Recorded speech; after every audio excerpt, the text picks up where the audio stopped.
let's install a blade. Thread this again. Get this out. So I've literally never installed a blade on one of these razors before.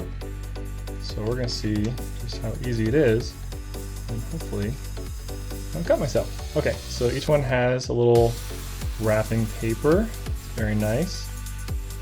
Try and be very aware of that edge.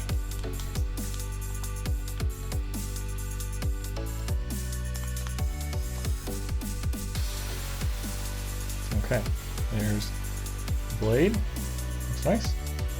Let's let's do it this way. Let's put it on top like that. Put this on top like that, and thread it down.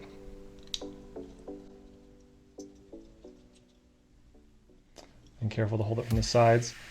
So there's the blade. So yeah, it kind of forces, I'm not gonna actually drag this across my thumb, but forces this nice angle to drag at. Looks like, you know, you can't hurt yourself easily. So yeah, I'm excited to try this.